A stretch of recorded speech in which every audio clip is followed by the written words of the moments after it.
अस्सलामुअलैकुम दोस्तों, self confidence academy में खुशामदीद। दोस्तों, आज के सबक में हम पढ़ने जा रहे हैं कि एमएस वर्ड के तमाम शॉर्टकट कीज़ कौन कौन सी है। वो तमाम शॉर्टकट कीज़ जो एमएस वर्ड में इस्तेमाल होते हैं, जो कि बहुत ज़्यादा यूज़फुल है। और इसका फ़ायदा ये है कि अगर हम शॉर्टकट कीज़ इस्तेमाल करें तो हमारा टाइम जो है ना वो बहुत कम लगेगा, हमारा टाइम वेस्ट नहीं होगा। तो अगर हम शॉर्टकट कीज़ से काम नहीं करते तो हमारा टाइम बहुत ज़्यादा वेस्ट होगा। तो टाइम वेस्ट करने से बचाने के लिए हम इन शॉर्टकट कीज़ का इस्तेमाल कर सकते हैं और हम अपना काम जो है ना आसानी के साथ इन शॉर्टकट कीज़ की मदद से कर सकते हैं। तो इसी तरह वीडियो लाने के लिए आप जो है ना हमारे चैनल को सब्सक्राइब करें, और अगर ये वीडियो आपको अच्छी लगे तो वीडियो को लाइक कीजिए, शेयर कीजिए। तो अब हम चलते हैं टॉपिक की तरफ। तो फर्स्ट नंबर पर जो की है इसको कहते हैं हम कंट्रोल ए। तो कंट्रोल ए से सेलेक्ट ऑल होता है, यानी हमारे पेज पर जितनी भी चीज़ें होती हैं कंट्रोल ए दबाने से वो तमाम चीज़ें सेलेक्ट होती हैं। फिर उसके बाद है कंट्रोल सी। कंट्रोल सी से कॉपी होती है, यानी जिस चीज़ को हमने सेलेक्ट की, वो सेलेक्ट करने के बाद कंट्रोल सी दबाने से वो चीज़, वो ऑब्जेक्ट, वो टेक्स्ट, वो कॉपी हो जाता है। फिर उसके बाद थर्ड नंबर पर है कंट्रोल वी। कंट्रोल वी से वो चीज़ जो है ना पेस्ट होता है, यानी जिस चीज़ को हमने कॉपी की हो फिर उसको जिस जगह में हमने रखना हो तो कंट्रोल वी दबाने से पेस्ट होता है। फिर चौथे नंबर पर है कंट्रोल एक्स। कंट्रोल एक्स से कट होता है, यानी कंट्रोल कॉपी और कट में ये फ़र्क मैं पहले भी बता चुका हूँ कि कॉपी में ये होता है कि जिस चीज़ को हमने कॉपी की हो तो वो वहाँ भी होता है, दूसरी जगह में भी चला जाता है। और कट से ये होता है कि जिस चीज़ को हम कट करें तो वहाँ से ख़त्म हो जाता है, सिर्फ दूसरी जगह चली जाता है। और फिर उसके बाद पाँचवें नंबर पर कंट्रोल बी। कंट्रोल बी से बोल्ड होता है, थोड़ा सा मोटा होता है। लेकिन ये बात सुने कि ये जितने भी शॉर्टकट कीज़ हैं इनके लिए उस टेक्स्ट को, उस ऑब्जेक्ट को सेलेक्ट करना ज़रूरी है। पहले हम चीज़ को, उस ऑब्जेक्ट को सेलेक्ट करेंगे, फिर उनके बाद ये जो है ना शॉर्टकट इसको दबाएंगे। छठे नंबर पर है कंट्रोल आई। कंट्रोल आई से इटालिक होता है, इससे थोड़ा सा टेक्स्ट टेढ़ा होता है। फिर उसके बाद सातवें नंबर पर है कंट्रोल यू। कंट्रोल यू से अंडरलाइन होता है, यानी अगर हमने टेक्स्ट के नीचे लाइन लगाना हो तो कंट्रोल यू दबाने से वो अंडरलाइन हो जाता है खुद ब खुद। आठवें नंबर पर है control plus shift plus F. इससे क्या होता है, चेंज फॉन्ट, यानी इससे अगर हमने किसी टेक्स्ट का फॉन्ट चेंज करना हो तो कंट्रोल शिफ्ट एफ दबाने से उसका फॉन्ट खुद ब खुद चेंज हो जाएगा। फिर उसके बाद आते हैं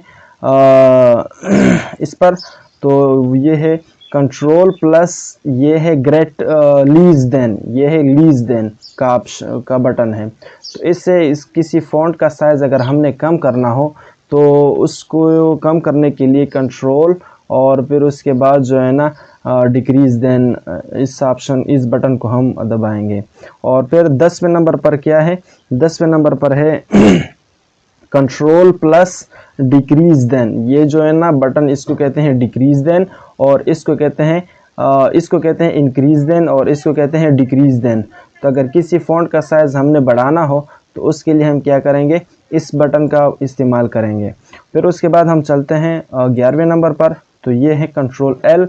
इससे किसी ऑब्जेक्ट को या किसी टेक्स्ट को अगर हमने बाएं साइड रखना हो तो उसके लिए कंट्रोल एल से वो चीज़ जो है ना बाएं साइड चली जाएगी। और फिर 12वें नंबर पर क्या है कंट्रोल आर।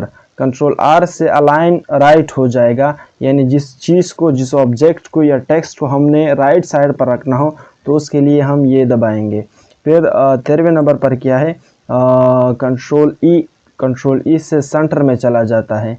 तो ये अलाइन को, यानी जिस चीज़ को लेफ़्ट, राइट और सेंटर में रखने के लिए इन शॉर्टकट कीज़ का इस्तेमाल होता है। फिर उसके बाद है कंट्रोल एस। कंट्रोल एस से किसी ऑब्जेक्ट को अगर हमने सेव करना हो तो इसके ज़रिए से हम इसको सेव कर सकते हैं। फिर 15 नंबर पर है, 15 नंबर पर कंट्रोल जेड। कंट्रोल जेड से अंडू होता है और अंडू, और फिर उसके बाद है कंट्रोल वाई 16वें नंबर पर, तो उससे रीडो होता है। अंडो और रीडो क्या है, ये जो है ना मैं पीछे बता चुका हूँ पिछले वीडियोज़ में। तो अंडो और रीडो से किसी टेक्स्ट को या किसी ऑब्जेक्ट को पीछे और आगे लेकर जाने के लिए इन दोनों बटन का इस्तेमाल किया जाता है। और फिर उसके बाद है कंट्रोल F 97वें नंबर पर है। कंट्रोल F से फाइंड होता है। इससे हम हमारे टेक्स्ट में किसी ग्रामरी मिस्टेक हो या स्पेलिंग में मिस्टेक हो, इसको हम जो है ना सेट कर सकते हैं। फिर उसके बाद एक कंट्रोल H से उसकी जो ये रिप्लेस का ऑप्शन है, ये जो है ना मैं पिछले पढ़ा चुका हूँ। फिर जो है ना कंट्रोल P से प्रिंट का ऑप्शन है। और 20वें नंबर पर है क्या, विंडो प्लस डी से मिनिमाइज ऑल प्रोग्राम, यानी हमारे स्क्रीन पर जितने भी प्रोग्राम खुले हो ओपन हो, तो उन सब को एक ही बटन से एक ही सेकेंड में मिनिमाइज करने के लिए विंडो डी जैसे ही हम दबा देते हैं तो वो सब जो है ना ख़त्म हो जाएंगे। फिर उसके बाद हम चलते हैं नेक्स्ट की तरफ। 21वें नंबर पर है कंट्रोल एन से ओपन न्यू डॉक्यूमेंट, यानी MS वर्ड के अंदर अगर हम किसी न्यू डॉक्यूमेंट को लेकर आते हैं तो उसके लिए कंट्रोल एन दबाने से नया डॉक्यूमेंट खुद ब खुद खुलेगा। और 22वें नंबर पर है F1 से माइक्रोसॉफ्ट वर्ड हेल्प। इससे माइक्रोसॉफ्ट की जो कंपनी है उसकी हेल्प के लिए F1 दबाने से हमें उसकी हेल्प मिलेगी। फिर 23वें नंबर पर क्या है, 23वें नंबर पर है Alt + F4। तो Alt F4 दबाने से क्लोज होता है, यानी अगर हमने MS वर्ड को बंद करना हो या किसी भी फाइल को, किसी भी प्रोग्राम को बंद करना हो, तो उसके लिए एक Alt F4 दबाने से वो क्लोज हो जाएगा। फिर लास्ट वाला जो है वो है विंडो टैब दबाने से जितने भी प्रोग्राम हमारे हमने खुले हुआ हो, तो उन तमाम प्रोग्राम को एक के बाद दूसरे लाने के लिए विंडो टैब दबाने से एक के बाद दूसरा खुद ब खुद आ जाएगा। तो इसी तरह वीडियोस के लिए आप जो है ना हमारे चैनल को सब्सक्राइब करें। तो अगर ये वीडियो आपको अच्छी लगी तो वीडियो को लाइक कीजिए, शेयर कीजिए। Thank you for watching.